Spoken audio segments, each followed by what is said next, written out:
안녕하세요. 서영주입니다. 여러분, 저도 예전에는 그랬습니다만 요즘도 우리 주변에는 기독교를, 특히 성경 속의 여러 이야기들을 비과학적, 비합리적인 이야기라고 치부하고 외면하거나 무시해버리는 경향이 많습니다. 그런데 잘 아시다시피 세계적인 과학자들 중에서도 기독교인들이 많고, 우리나라에서도 고 김영길 총장님이나 그 외에도 많은 과학자분들이 독실한 기독교 신앙을 가지고 계시는 분들이 많지 않습니까? 제 주변에도 보면 고등학교 다닐 때부터 지금까지 친하게 만나는 동기와 선후배 수십 명이 참여하는 모임이 하나 있는데, 거기서 우리 중에 가장 과학적이라고 할 수 있는 2년 선배 한 분이 계세요. 그분은 공대 출신인데 IT 분야에서 세계적인 명성을 갖고 있고 지금도 해외에 초빙 교수로 나가 계세요. 그런데 그분은 학교 다닐 때부터 독실한 크리스천으로 우리 모임에서 가장 신심이 강한 분으로 꼽히거든요. 이런 걸 보더라도 과학적이라고 해서 다 기독교 신앙을 탐탁지 않게 보는 것은 아니고, 문제는 과학지상주의 내지 과학만능주의라는 사고방식이 기독교를 비과학적, 비합리적이라고 부정적으로 인식하게 하는 것 같습니다. 오늘날처럼 눈부신 과학의 발전으로 과학지상주의가 만연해지는 상황에서 교회를 다니지 않는 분들의 경우에는 평소에 과학적 지식을 쌓아가고 사물과 사안을 판단하는 동력이 되는 자신의 일방적인 이성만으로는 성경에 기록된 내용들 가운데서 기적이나 계시 같은 어떤 구절들을 합리적으로 모두 다 이해하기가 어려울 수도 있습니다. 그런데 여러분, 우리는 세상에서 먹고 사는 문제를 넘어서는 것에 대한 관심, 자기라는 좁은 테두리를 넘어서 크게 보고 의미 있고 가치 있게 사는 데 대한 관심, 바로 그런 초월적이고 궁극적인 관심을 다들 가지고 있습니다. 저는 초월적이고 궁극적인 관심에 꽉 잡힌 이런 이성을 타라적 이성이라고 표현합니다. 우리는 하나님을 믿든 안 믿든 간에 타라적 이성을 다들 가지고 있습니다. 그 타라적 이성을 발동시키면 참된 진리에 대한 바른 이해를 할 수 있는 거죠. 타라적 이성에서 타라라는 말은 신학이나 철학에서 표현되는 용어인데, 자신의 자아 밖에 서 있는 것을 의미합니다. 이 타라적 이성은 결코 비합리적이거나 반합리적인 것을 받아들이는 개념은 아닙니다. 타라적 이성도 여전히 이성이고 그렇기 때문에 합리성을 갖고 있죠. 그러나 그 합리성은 인간의 유한한 합리성을 초월하는 합리성이라고 할 수 있겠죠. 그건 너무 추상적이고 사변적인 이야기라고 이의를 제기할 수도 있겠지만, 이것은 앞으로 이 채널을 통해서 우리가 대화를 나누면서 여러 가지 관점과 변증을 통해 증거될 수 있을 겁니다. 사실 성경 속에는 인간의 일반적 이성으로 생각할 때 이해하기 어려운 역설과 기적의 이야기들이 많이 기록되어 있습니다. 요한복음 1장 14절에서 말씀이 육신이 되었다는 성육신의 역설이 기독교에 있어서 대표적인 역설입니다. 그 외에도 마태복음 16장 25절에 누구든지 제 목숨을 구원하고자 하면 잃을 것이요, 누구든지 나를 위하여 제 목숨을 잃으면 찾으리라 라는 예수님의 말씀이나, 로마서 5장 20절에 죄가 더한 곳에 은혜가 더욱 넘쳤나니 라는 사도 바울의 말씀과 같은 수많은 역설들이 성경 속에 담겨져 있죠. 그러나 이러한 역설은 결코 억측이나 비합리적인 이야기들이 아닙니다. 우리 그리스도인들은 수많은 간증을 통해 이러한 역설들이 이루어지고 있음을 증거하고 있지 않습니까? 이러한 간증은 듣는 이들로 하여금 얼토당토 않는 이야기를 한다는 생각을 갖게 하지 않고 오히려 그들에게 가슴 벅찬 감동과 감격을 안겨주죠. 그리고 성경에 기록되어 있는 기적들에 대한 이야기에서도 우리가 갖고 있는 과학적 지식과 이성으로는 이해되지 않는 사실을 많이 발견할 수 있습니다. 요한복음 2장 7절로 10절에서 예수님께서 가나의 혼인잔치에서 포도주가 다 떨어지자 물로 포도주를 만드신 일도 우리가 과학적 법칙으로 정립해 놓은 화학 반응의 법칙에 대입해 보면 물과 포도주 두 물질의 분자 구조가 엄연히 다른데 어떻게 이것이 가능하다고 우리 지식으로 설명할 수 있겠습니까? 그리고 요한복음 6장 9절로 13절에서 보리떡 5개와 물고기 2마리로 예수님의 말씀을 들으러 온 5,000명을 배불리 먹이고도 남은 떡이 12바구니에 가득 찼었다고 하는 오병이어의 기적은 질량불변의 법칙에 의하면 가당키나 한 이야기입니까?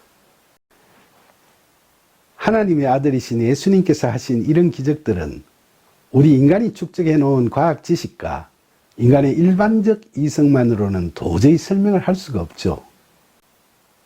그런데 우리가 이런 것들을 인간이 갖고 있는 지식으로 설명할 수 없으니까 비록 그것이 성경에 있는 말씀이라 할지라도 그것은 모두 다 거짓말이라고 이야기할 수 있겠습니까? 만약 우리가 복음서의 기적들이 다 허위의 사실이라고 주장한다면 그 주장은 예수님의 제자들은 다 헛것을 보면서 예수님을 따라다녔거나 희대의 사기극을 예수님과 공모해서 연출한 거란 이야기밖에 더 되겠습니까? 만약 그렇다면 그런 황당한 사기극을 통해 제자들은 과연 무엇을 얻었죠? 그들이 돈을 얻었습니까? 아니면 벼슬을 얻었습니까? 그들은 세상적인 아무 대가도 없이 예수님을 전가하기 위해 기꺼이 목숨까지 바쳤지 않습니까? 그렇게 생각하면 이 기적의 이야기들이 그냥 허황한 거짓은 아닌 것 같은데 거짓이 아니고 거기에 참된 가르침이 있다고 분명히 믿을 수 있기 위해서는 우리 안에 타라적 이성의 발동이 필요하겠죠. 그러기 위해서는 우리가 갖고 있는 과학적 지식이나 일반적 이성을 잠시 내려놓고 타라적 이성으로 성경을 마주해야 합니다. 사람들은 그동안 합리적 이성으로 쌓아온 과학적 지식에 대한 자부심과 신뢰가 너무 크기 때문에 그것을 쉽사리 무시하거나 포기하기가 어렵습니다. 그것을 쉽게 내려놓지 못하는 것은 철저하게 자기 부정을 못하기 때문이죠. 그처럼 자기 부정을 못하는 이유는 자기 말고는 믿을 게 없기 때문입니다. 그런데 마태복음 18장 3절에서 예수님께서는 너희가 돌이켜 어린아이들과 같이 되지 아니하면 결단코 천국에 들어가지 못하리라 라고 말씀하셨습니다. 여기서 어린아이와 같이 되지 아니하면이라는 말씀은 어린아이의 순진무구함을 강조하시기보다는 어린아이의 미숙함을 강조하신 것으로 이해하는 게 맞겠죠.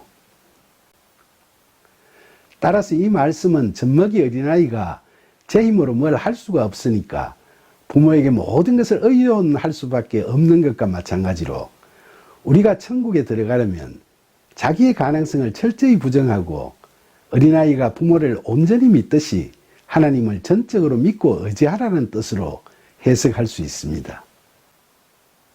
그렇지만 믿지 않는 사람은 물론이고 교회를 다니는 분들 중에서도 말로는 믿는다면서도 실제로는 하나님께 다 맡기지 않기 때문에 타라적 이성으로 하나님의 뜻을 찾아가기가 쉽지 않은 분들이 적지 않습니다.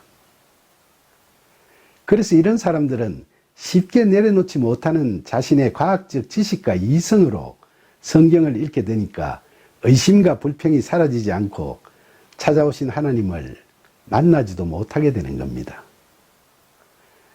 지난날 하나님을 만나기 전에 제가 그랬습니다. 지금 생각해보면 젊은 날 허송세월을 보낸 것 같아 후회가 많이 됩니다. 그러니까 우리 모두가 하나님을 알고 순종하며 복된 삶을 제대로 살아가고자 한다면 다 진리 앞에 진지하고도 겸손하게 나아가는 마음 자세가 필요할 것 같습니다. 그리고 말이 나온 김에 더 나아가서 믿음으로 성경을 읽고 말씀의 의미를 찾아가는 우리 그리스도인들에게 이 말씀을 꼭 드리고 싶습니다.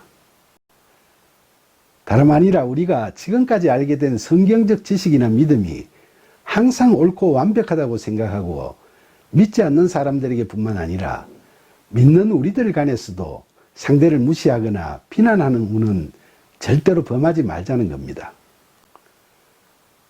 사실 우리가 성경을 해석하는 데 있어서는 교회를 다니는 분들 사이에서도 여러 가지로 생각이 다를 수 있습니다. 기독교 역사를 보면 개신교 신학사조도 16세기 종교개혁 이후에 루터, 칼뱅 등 종교개혁가들의 기독교 사상을 이어온 정통주의 신학에서부터 계몽주의 사상의 영향을 받은 18, 19세기의 자유주의 신학, 그리고 이에 위기감을 느끼고 태동된 근본주의 신학, 또한 이를 비판하며 나온 신복음주의 신학, 그리고 자유주의 신학에 맞서서 정통주의를 발전시켜 이어나가는 신정통주의 신학 등으로 다양하게 이어져 오고 있죠. 이처럼 하나의 신앙을 바라보는 것은 동일한데 신념이나 신학적 해석이 달라서 갈라서는 이런 현상을 과연 어떻게 봐야 할까요? 곰곰이 생각해 보면 하나님께서 예수님을 통해 진리를 말씀해 주셨는데 그 진리는 우리의 일반적인 이성이 다다를 수 있는 한계를 넘어서 더 높은 곳에 있기 때문에 초월적으로 달관하지도 못하고 완전하지도 못한 우리 인간들로서는 의견이 분분할 수밖에 없습니다. 그러니까 사이비나 이단이 아니라면 서로의 다름을 이해해 주면서 열린 마음으로 대화를 통해서 진리에 대한 해석을 더 발전시키고 더 명확하게 해나가는 것이 바른 신앙의 자세가 아닐까 그렇게 생각합니다. 고린도전서 13장 9절로 12절에서 사도 바울은 우리는 부분적으로 알고 부분적으로 예언하니 온전한 것이 올 때에는 부분적으로 하던 것이 패하리라. 내가 어렸을 때에는 말하는 것이 어린아이 같고 깨닫는 것이 어린아이 같고 생각하는 것이 어린아이 같다가 장성한 사람이 되어서는 어린아이의 일을 버렸노라. 우리가 지금은 거울로 보는 것 같이 희미하나 그때에는 얼굴과 얼굴을 대하여 볼 것이요 그때에는 주께서 나를 아신 것 같이 내가 온전히 알리라 라고 말합니다. 그러니까 우리는 지금 알고 있거나 믿고 있는 것이 다가 아니라는 점을 명심하고 부디 장성한 사람이 되어 어린아이의 일을 버릴 수 있도록, 그리고 종국에는 진리이신 예수 그리스도를 뵙고 그 진리를 확연히 알 수 있도록 성령께서 인도해 주실 것을 항상 기도드려야 하지 않겠습니까? 사실 진리에 대한 이해나 인식의 차이는 믿는 사람과 믿지 않는 사람 간에서 뿐만 아니라 믿는 사람들 간에도 분명히 존재합니다. 그러나 그런 차이를 넘어서 우리는 예수 그리스도 안에 나타난 하나님의 진리를 함께 찾아가는 동반자의 입장에서, 그리고 더 근본적으로는 예수 그리스도를 주로 믿고 고백하며 같은 예배를 드리는 믿음의 형제자매로서 다툼을 넘어 화합의 길로 나아가야 하지 않을까요? 이제 우리들은 교인들 상호간에도 자기가 알고 있는 성경 지식을 다라고 생각하고 서로 다투지도 말고, 또 믿지 않는 사람들과의 관계에서도 자기만의 믿음과 교리들을 내세우면서 세상 사람들과의 소통을 불가능하게 할 정도로 독선에 치우쳐서 서로의 갈등의 골을 더 깊이 하는 운은 범하지 말아야 하겠습니다. 모쪼록 이 유튜브 채널에 참여하는 우리 모두가 너무 자신의 생각에 갇혀있기보다는 좀 더 마음의 문을 열고 대화하면서 진리를 알아가기를 간절히 소망합니다. 감사합니다.